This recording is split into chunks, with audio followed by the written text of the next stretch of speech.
43장 1절에서 7절까지 보겠습니다. 이사야서 43장 1절에서 7절까지입니다. 구약 1019페이지 부분입니다.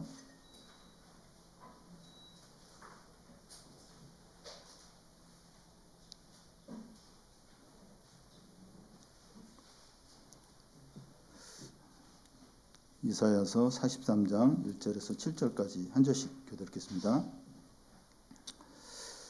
야곱아, 너를 창조하신 여호와께서 지금 말씀하시느니라. 이스라엘아, 너를 지으신 이가 말씀하시느니라. 너는 두려워하지 말라. 내가 너를 구속하였고 내가 너를 지명하여 불렀나니 너는 내 것이라.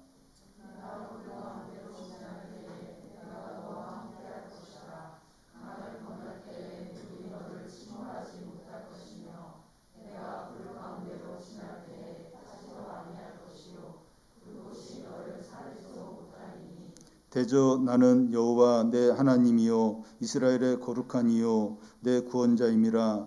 내가 애굽을 너의 속량물로 구스와 스바를 너를 대신하여 주었노라.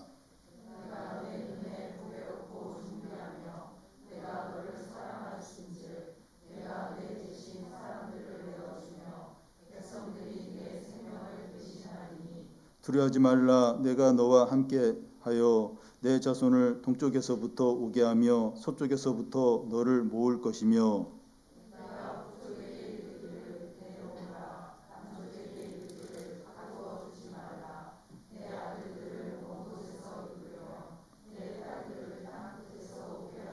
같이 읽겠습니다. 내 이름으로 불려지는 모든 자 곧 내 영광을 위하여 창조한 자를 오게 하라. 그를 내가 지었고 그를 내가 만들었느니라. 아멘.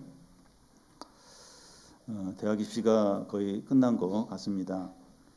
대학 입시 전형은 크게 이제 수시와 정시로 나누는데 대부분의 수험생들은 수시와 정시에서 합격 여부가 결정이 됩니다. 대학을 합격했을 때 기뻐하는 정도를 보면 수시보다 정시 합격했을 때 더 기뻐하고 추가 모집으로 합격했을 때는 기뻐하는 정도가 아니라 감격을 합니다. 주에서 은혜로 되었다고 그렇게 하면서 축하를 합니다.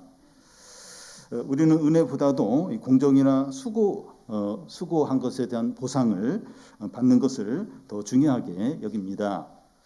은혜는 뭔가 이제 약한 자에게 혜택을 주는 정도로 이제 여깁니다. 내가 은혜를 받고 남에게 은혜를 베풀기보다는 이 공정하고 합리적인 것을 더 좋게 여기는 경향이 있습니다. 주위에서 누군가가 은혜로 어떤 혜택을 이렇게 보는 것을 이제 보면 우리의 마음이 불편해질 수 있습니다. 그런데 사람이 언제 은혜를 소중히 여기는가 하면 완전히 망하거나 중병에 걸려서 생명의 위협을 느끼거나 큰 죄를 지은 것이 드러날 때입니다. 모든 것을 잃어버리거나 완전히 망했을 때 이 작은 도움을 너무나 고마워하고 모든 것이 은혜였다 하는 것을 깨닫게 됩니다.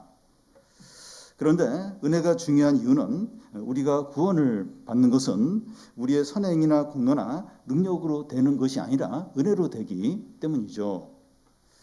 우리가 은혜로 구원을 받는다고 하는 것은 이 하나님의 선택과 선물로 되어진다는 거죠. 그래서 사람이 아무리 무너져 있고 죄를 많이 지었고 전망적이더라도 은혜로 구원받고 새롭게 시작을 할 수 있는 겁니다. 그 사람이 뭘 잘하고 어느 수준이 돼야 이제 뭔가 회복될 그런 게 있다면 이제 가망이 없을 수 있는데 그냥 은혜로 사람이 구원받고 은혜로 이제 새롭게 이제 되는 거죠. 은혜가 그만큼 강력하고 중요한 거죠. 오늘 말씀은 지난주 말씀과 연결시켜서 봐야 합니다. 지난주 말씀이 42장 18절에서 25절까지인데 어떤 내용인가 하면 이스라엘은 하나님의 종이고 하나님의 백성이고 하나님의 특사인데 영적으로 맹인이고 말씀을 듣지 못하는 겁니다. 그래서 바벨론의 망에서 포로로 이제 잡혀가게 되는데 포로 생활을 하면서 여전히 말씀을 안 들어요. 말씀을 안 듣고 영적인 맹인 상태로 살아가는 겁니다. 그런데 이스라엘 백성이 이제 스스로 이런 상태를 바꿀 수 없고 아무런 소망도 없고 모든 것이 끝났다고 할 수가 있어요. 그러니까 이스라엘 백성 자체에서는 뭔가 이렇게 변화되고 뭔가 이렇게 일어나 그게 이제 불가능한 겁니다. 그런데 오늘 말씀 완전히 다릅니다. 이스라엘 편에서는 아무런 변화가 없는데 하나님 편에서 어떤 새로운 일이 일어나는 겁니다. 지난주 말씀과 오늘 말씀 그 사이에 이스라엘 백성이 뭐 회개하거나 변하거나 새 사람이 되었다 이런 언급이 전혀 없어요. 전혀 없습니다. 그들이 한 것도 없고 없는데 그들에게 소망이 생기고 구원이 임하는데 이게 은혜죠. 그러니까 오늘 말씀 앞부분에 보면 그러니까 막 그 영적인 맹인이고 또 말씀도 전혀 못 듣고 막 둔감하고 아무런 소망이 없어요. 근데 오늘 말씀에서 확 변화가 있는데 그 사이에 이스라엘 백성들이 어떤 변화되고 무슨 결단하고 회개하고 그런 게 전혀 없어요. 근데 이런 놀라운 어떤 회복이 있다는 건 은혜라는 거죠. 은혜 때문에 이스라엘 백성이 살 수 있는 겁니다.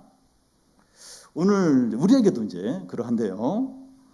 우리의 공로나 자랑이나 능력으로 하나님께 나아가서 이제 구원받는 게 아니라 은혜로, 오직 은혜로 우리가 이렇게 구원받고 하나님께 나아가는 겁니다. 오늘 말씀은 깊은 불신앙과 죄악과 불순종 가운데 있는 이스라엘 백성에게 하나님의 은혜가 끝이 없다는 걸 보여줘요. 하나님의 은혜는 끝이 없다. 인자는 끝이 없다는 것을 보여줍니다.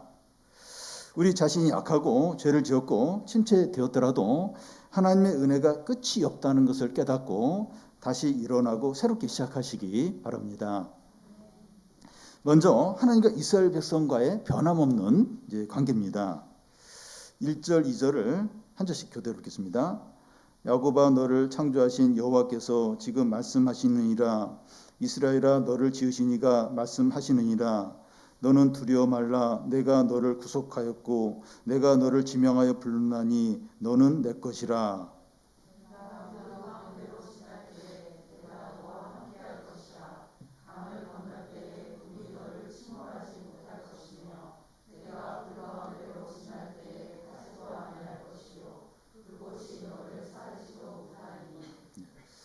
이 사람들과의 관계에서 이 잘못하거나 또 죄를 지으면 관계가 멀어지거나 깨어지게 됩니다. 하물며 하나님과 그의 백성의 관계는 그럴 가능성이 더 많습니다. 하나님은 거룩하시기 때문이죠. 그런데 이스라엘 백성은 여러 가지 죄를 지은 정도가 아니라 하나님을 떠났어요. 우상 숭배에 빠져서 영적인 맹인으로 살아가고 있습니다. 바벨론의 망에서 이제 포로 생활을 하는 형벌을 받으면서도 말씀을 안 들어요. 영적인 장애인으로 그냥 계속해서 살아갑니다. 이 정도면 하나님과 이스라엘 백성의 관계는 완전히 깨지고 끝난 거죠. 이 정도면 끝난 겁니다.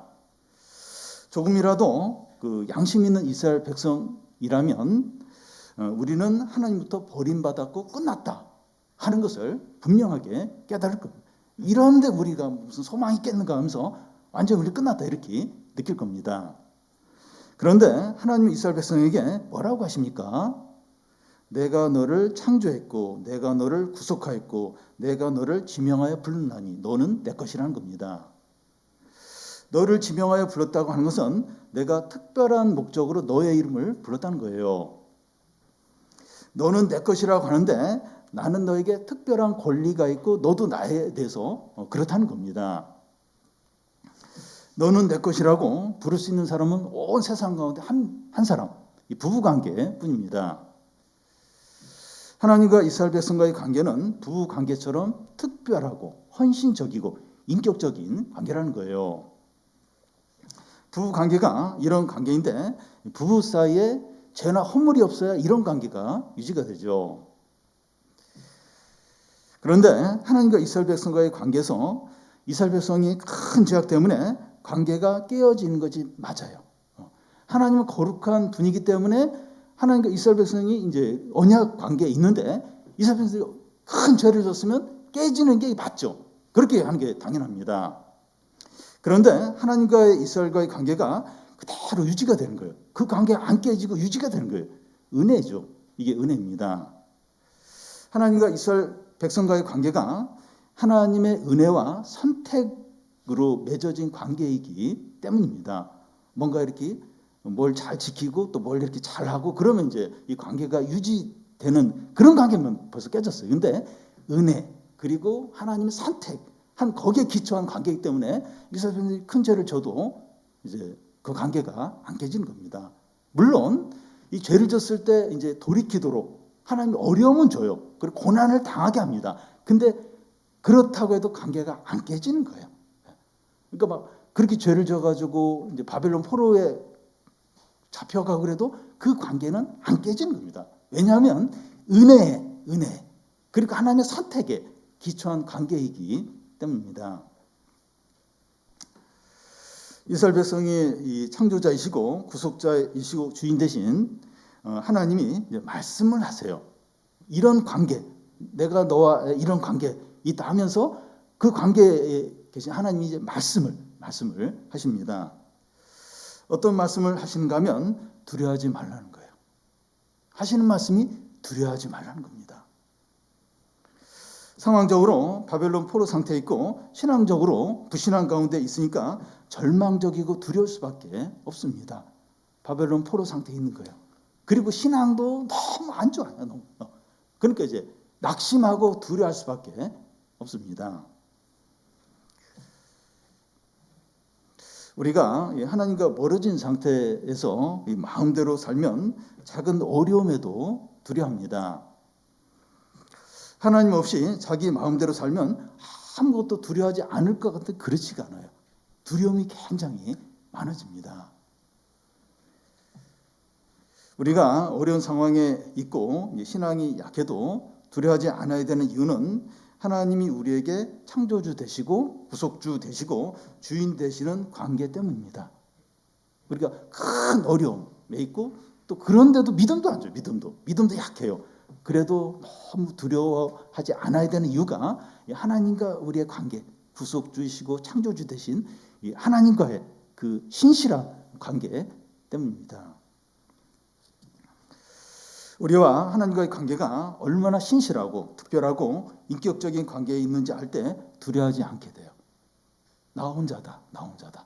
이럴 때 이제 작은 어려움에도 낙심하게 되는데 하나님과 내가 어떤 관계, 얼마나 신실하고 특별하고 헌신적인 그런 관계 있는가 그걸 알 때 두려워하지 않게 됩니다. 그래서 우리는 주님과 우리가 어떤 관계에 있는가 이걸 항상 언제나 생각을 해야 됩니다. 그러면 모든 두려움을 다 이기게 돼요. 내가 하나님과 어떤 관계에 있는가, 얼마나 헌신적이고 특별하고 인격적인 관계에 있는가, 나의 구속주 되고 창조주 대신 나의 주인 대신 너는 내 것이다. 내가 너의 이름을 지명하여 불렀다. 특별한 목적으로 부른 너는 나의 소유다. 이런 관계다. 이런 관계. 이걸 항상 기억을 하는 겁니다. 이게 제일 중요해요. 이게 기본. 여기서부터 시작을 해야 돼요. 근데 이게 안 되면 이제 두려움과 염려와 근심에 휩싸이게 돼요. 작은 것에도 작은 거예요. 내가 누구지? 주님과 어떤 관계 있지? 내가 너를 지명해서 불렀다는 거예요. 너는 내 것이라는 거예요. 내가 너를 창조했다는 거예요. 지었다는 겁니다.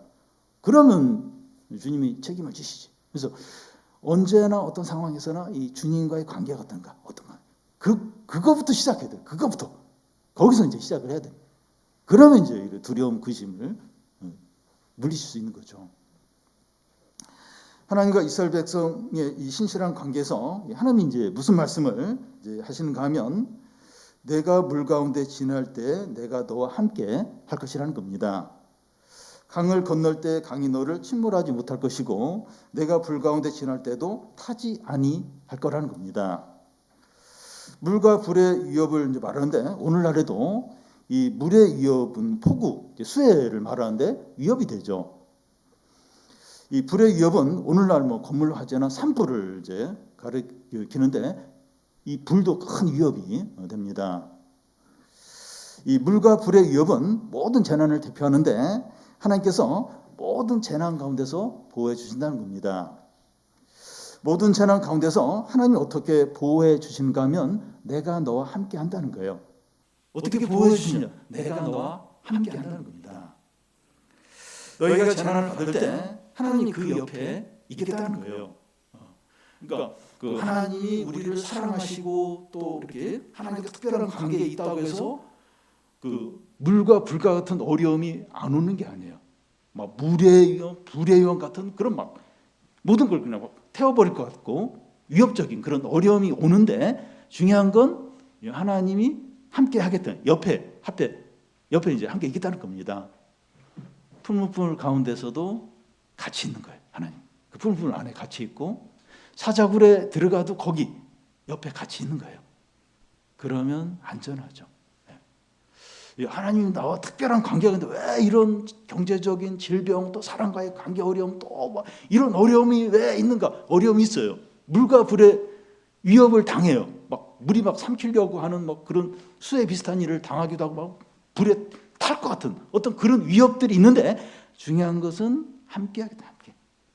거기 옆에 같이 함께 있겠다는 거예요. 안전하죠. 확실한 거예요. 우리가 기억해야 될 거 왜 이런 어려움, 왜 힘든 일, 왜 이렇게 되는 일이 없는가? 이것 때문에 내가 망하게 될 거. 그거 신경을 거기에 관심을 쓰는 것이 아니라 그렇지만 이렇게 지금 힘들지만 옆에 누가 계시는가? 나 혼자가 아니라 누가 나와 함께 하는가? 근데 그거. 그러면 그 두려움을 이기고 또 그 믿음대로 또 하나님 건져 주시죠. 안전하죠. 안전합니다. 그뿐만 아니라 하나님은 가장 귀한 것을 아끼지 않고 주시는 사랑을 베푸십니다. 3절 4절인데 한 절씩 교독하겠습니다. 대저 나는 여호와 내 하나님이요 이스라엘의 거룩한 이요 내 구원자임이라. 내가 애굽을 너의 속량물로 구스와 수바를 너를 대신하여 주었노라.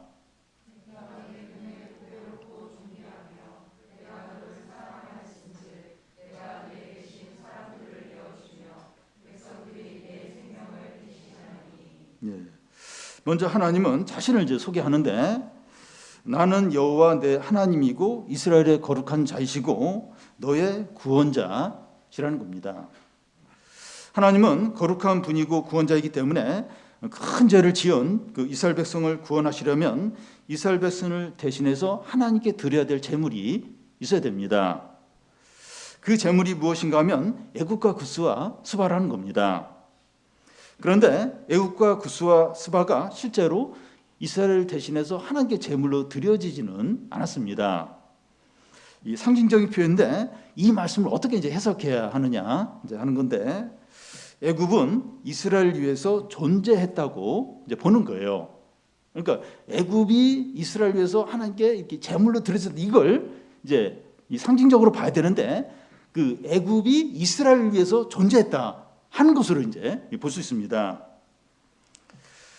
야곱의 가족 70명이 애굽에 내려가서 400년 만에 200만 명으로 큰 나라로 이제 번성하게 되는데 애굽 그 나라 가운데서 그렇게 이제 번성할 수 있었고 또 애굽의 10가지 재앙을 내리심으로 하나님의 영광과 능력을 나타내었고 애굽 군대가 갈라진 홍해를 뒤따라오다가 바다가 다시 합쳐지면서 몰살을 당하면서 하나님의 영광이 나타나게 됩니다. 애굽은 이스라엘 위해서 존재하다가 애굽이 출애굽하자 애굽은 이제 몰락해 버리는 겁니다. 아수르도 이제 이스라엘 관계에서 비슷한데 그 이스라엘이 이제 그 죄를 많이 지으니까 하나님이 아수르를 몽둥이로 삼아서 이제 이스라엘을 이제 이렇게 벌 주시는 거예요. 정신 차리도록. 근데 이제 아수르가 너무 교만하게 또 이렇게 오바를 하는 거예요. 그래서 이제 하나님 아수르를 또 이렇게 망하게 하십니다. 이것이 하나님께서 이스라엘 백성들을 이제 구원하기 위해서 그 애굽을 속량물로 이렇게 드렸다고 이제 볼 수 있는 겁니다. 속량 제물로 드렸다고 볼 수 있는 겁니다. 그러니까 아수르도 이스라엘 위해서 하나님이 이렇게 제물로 사용했다고 볼 수 있는 겁니다. 신자는 어느 곳에 있든지 그곳에서 주인공이고 주위에 있는 모든 사람들은 주인공을 위해서 연기하는 엑스트라와 같다고 할 수 있습니다. 그러니까 꼭 크리스찬이 그 회사에서 뭐 이렇게 사장이든지 또 어떤 중요한 그 직책에 있어야 주인공이 아니라 그 말단 사원이더라도 그 하나님은 이제 그 직장에 있는 모든 사람들을 그 신자를 위해서 이렇게 사용을 이제 하시는 겁니다. 직장이든 학교든 어디든지 신자의 뭐 상관들이나 뭐 괴롭히는 사람들이 있는데 그 신자가 더 이렇게 정결케 되고 거룩하게 되고 성숙하게 되고 믿음이 연단을 받도록 하나님 그 직장에 있는 사람들, 학교에 있는 사람들, 주위에 있는 사람들을 이렇게 사용을 하시는 거예요. 그래서 그 신자가 진짜 이렇게 성숙하게 되고 더 믿음의 사람이 되면 이게 괴롭히던 그 상관 어디 다른 데 보내기도 하고 뭐 회사에서 내보내기도 하고 뭐 그렇게 이제 하시는 걸 종종 보게 됩니다. 하나님은 이런 식으로 우리 구원을 이루십니다. 그러니까 신자한 사람이 너무나 중요하다는 거예요. 주위에 있는 모든 사람들이 뭐 훨씬 뭐 돈도 많고 또 뭐 힘도 세고 높은 주위에 있고 다 이렇게 신자를 이렇게 연단시키고 믿음의 사람이 되게 하는 어떤 그 훈련 조교들과 비슷한 거예요. 그래서 그 신자가 이렇게 다 훈련이 되면 이제 때가 되면 이제 다른 데 옮기든지 뭐 조교들이니까 그렇게 이제 하나님이 하신다는 거예요. 그게 이제 그 신자를 위해서 이렇게 모든 걸 이렇게 하나님께 드려지는 제물로 사용한다는 이제 그런 의미가 이제 되는 겁니다. 그리고 하나님은 이스라엘 백성에게 사랑의 고백 같은 말씀을 하십니다. 내가 내 눈에 보배롭고 존귀하며 내가 너를 사랑하였다는 겁니다. 그러니까 여러분 한번 이스라엘 백성을 한번 생각해 보십시오. 바벨론의 포로 생활을 해요. 그리고 애굽의 노예로 진짜 옷도 제대로 입지 못한 그런 어떤 그러니까 참 볼품이 근데 어떻게 고백을 하는가 하면 내가 내 눈에 보배롭고 존귀하며 내가 너를 사랑했다 이렇게 하시는 겁니다. 신랑이 결혼식을 하기 전에 이제 화장을 마치고 나타난 이제 신부를 향해서 하는 말과 같습니다. 여신이 나타났네 이러면서 감격하면서 이렇게 기뻐하죠. 신랑이 신부가 너무 이제 아름답고 예쁘게 보는 이유는 화장도 하고 예뻐서 이제 그럴 수도 있지만 너무나 사랑하니까 더 예쁘고 아름답게 보는 겁니다.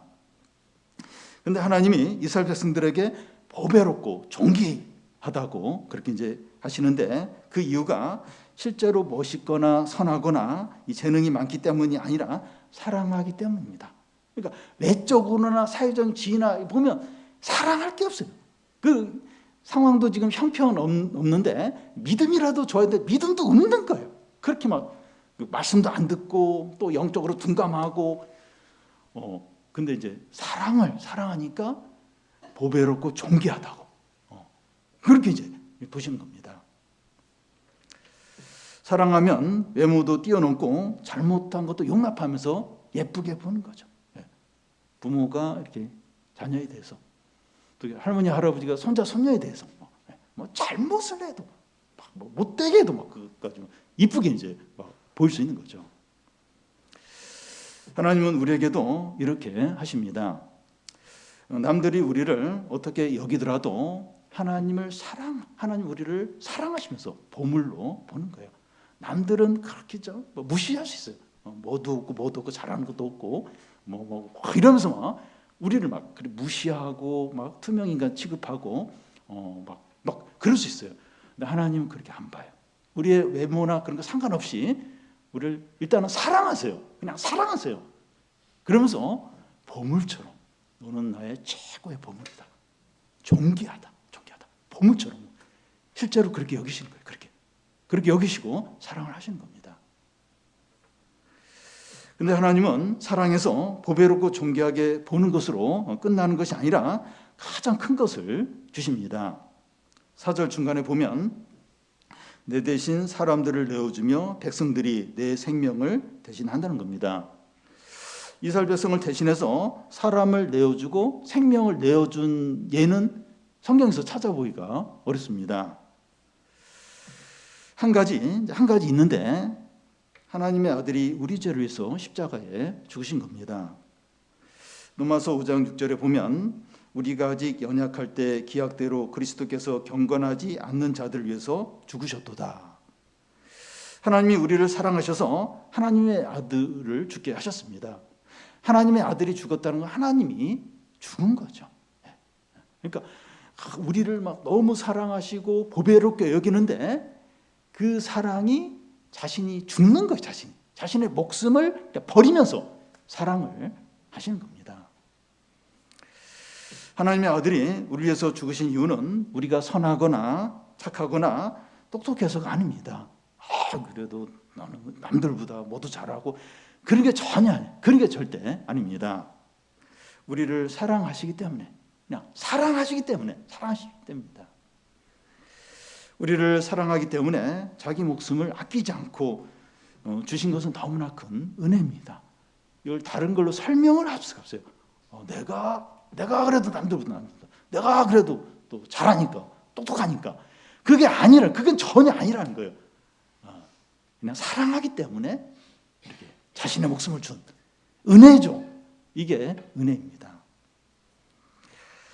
이 큰 은혜 때문에 아무리 큰 죄인이나 악한 자나 거라사 강인 같은 사람도 회복되고 살아나고 용서받고 구원받을 수 있습니다.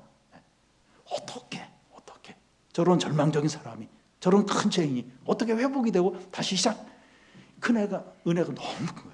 이 은혜가 너무나도 큰 겁니다. 이 은혜로 변하지 않거나 치료되지 않거나 구원받지 못할 사람은 없다는 거예요. 그러니까 네가 뭘 잘하면, 어느 수준이 되면, 또 어떻게 되면 이렇게 구원도 받고 또 잘 되고 또 회복돼, 그러면 소망이 없어요. 근데 이 은혜가 너무 크기 때문에 하나님의 아들이 하나님 자신이 직접 죽으시면서 우리 죄를 용서하고 우리에게 생명을 부어놓고 성령을 부어주시기 때문에 누구든지 얼마나 절망적인 상황이 있더라도 다 회복되고 새롭게 되고 또 큰 구원이 나타난다는 겁니다. 그래서 어떤 상황에서라도 절망하면 안 돼. 절망하면 이렇게 낙심하면 돼. 근심하면 안 돼. 왜냐하면 그러니까 내가 뭘 잘해야 되는데, 누가 좀 뭘 이렇게 잘해야 되는데, 이러면 이제 낙심이 돼요. 근데 이 은혜, 이 십자가 은혜, 이 은혜가 얼마나 큰가. 이 은혜가 모든 걸 뒤집고 회복시키고 이 은혜를 붙드는 거죠. 그러면 다시 이제 시작할 수 있는 겁니다. 마지막으로 흩어진 모든 하나님의 백성들을 돌아오게 한다는 겁니다. 5절, 6절을 한 절씩 교독하겠습니다. 두려워하지 말라. 내가 너와 함께하여 내 자손을 동쪽에서부터 오게 하며 서쪽에서부터 너를 모을 것이며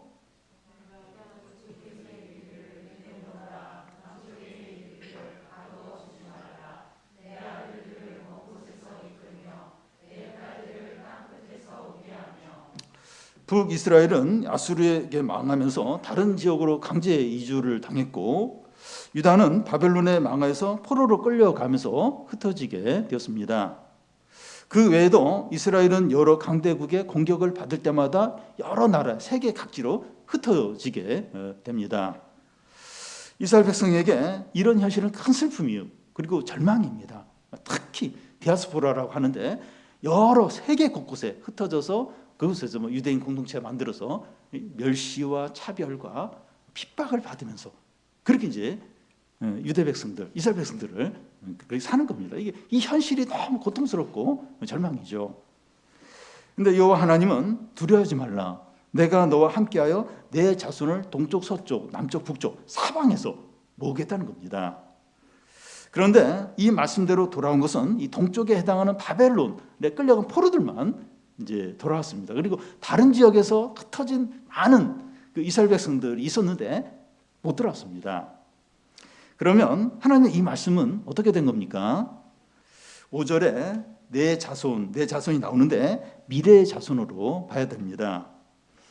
마태복음 8장 11절에 보면 동서로부터 많은 사람이 이르러 아브라함과 이삭과 야곱과 함께 천국에 앉는다고 되었습니다. 이방인들 가운데서도 하나님께서 택하신 자들은 다 믿고 구원받는다는 겁니다. 예수님은 말씀하시기를 이 아버지께서 자기에게 주신 자는 한 사람도 빼놓지 않고 다 구원하리라고 하십니다.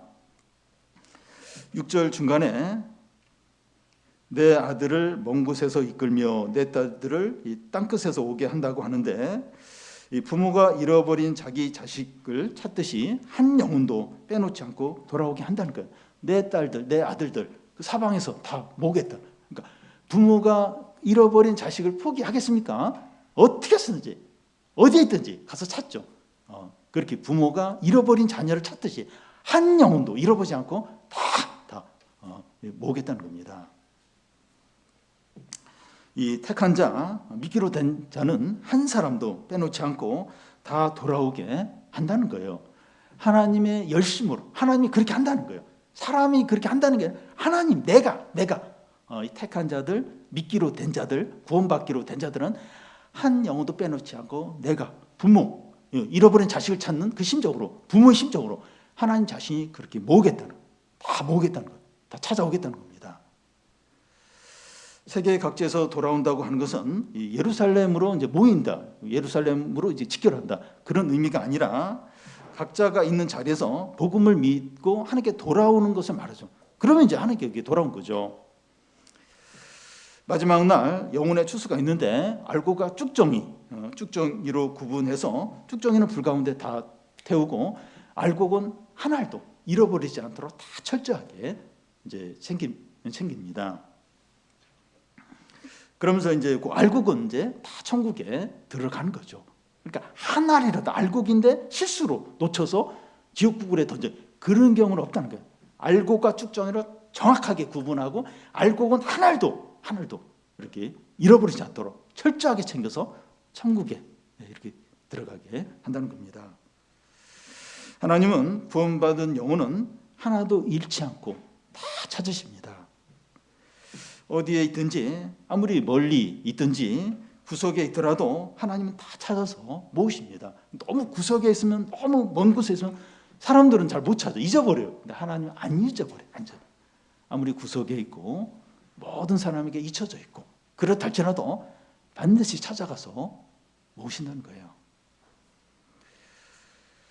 우리 교회 안에서도 하나님으로부터 멀어져 있었는데 하나님께서 불러 모아서 지금 신앙생활 잘하는 청년들이 있습니다. 하나님은 계속 포기하지 않고 불러 모으고 계세요. 하나님 안 쉬어요. 포기 안 합니다. 계속해서 내가 택한 자, 또 구원받을 자, 믿는 자 계속해서 부르십니다. 모으세요. 한 영혼도 실수하지 않아요. 한 영혼도 빼놓지 않고 불러 모으십니다. 우리는 주님의 마음, 그 부모의 마음을 가지고 사람들의 상태나 또 외모나 반응으로 낙심하지 않아야 됩니다. 그러니까 보면 막 이렇게 뭔가 이렇게 좀 이렇게 신앙을 권할래도 이렇게 확 마음이 다쳐버려요. 태도와 어떤 상태를 보면 그걸로 낙심하지 않아야 돼요. 우리는 몰라요. 누가 택한 자고 누가 구원받을 자고 누가 믿을 자인지 몰라요. 우리는 모릅니다. 그러니까 이게 잘 믿을 것 같고 돌아올 것 같은데 그렇게 뗀뗀하게 이렇게 안 믿는 사람이 있고, 또 저 사람은 절대로 이렇게 안 믿을 것 같은데 또 이렇게 나중에 또 어떤 계기로 돌아오고, 그런 경우가 얼마나 많은지 몰라요. 우리는 몰라요. 그러니까 우리는 이제 부모의 마음을 가지고 돌아오도록, 이런 자가 돌아오도록 기도하고 계속 권하고 그렇게 하는 거죠. 그러니까 이게 주님이 그렇게 하시는데 우리가 이제 그게 순종해서 주님의 마음을 가지고 그렇게 이제 하는 겁니다. 하나님께 돌아올 자들이 어떤 자들입니까? 7절을 같이 한번 읽겠습니다. 내 이름으로 불려지는 모든 자 곧 내가 내 영광을 위하여 창조한 자를 오게 하라. 그를 내가 지었고 그를 내가 만들었느니라. 하나님께 돌아올 자들은 민족이나 혈통적으로 이스라엘 사람들이 아니라는 거예요. 그러니까 어떤 이렇게 이스라엘 사람들이니까, 그리고 또 부모님이 믿으니까, 또 어느 나라 사람이니까, 그러니까 이제 당연히 이제 이렇게 구원받는다, 이런 게 아니라는 겁니다. 그들은 주님의 이름으로 불려지고 주님의 영광을 위해서 창조된 자들이라는 거예요. 성령으로 거듭났고 새로운 피조물이고 하나님의 영광을 위해서 만들어진 자들이라는 겁니다. 하나님이 불러서 모으는 자들이 다 이렇게 이제 되는 겁니다. 그러니까 믿음이 없는데 이제 이렇게 믿는 것처럼 돼서 구원받고 그런 경우는 없어요. 다 하나님이 자신의 영광을 위해서 창조된 자고 거듭난 자고 이제 이런 자들이라는 겁니다.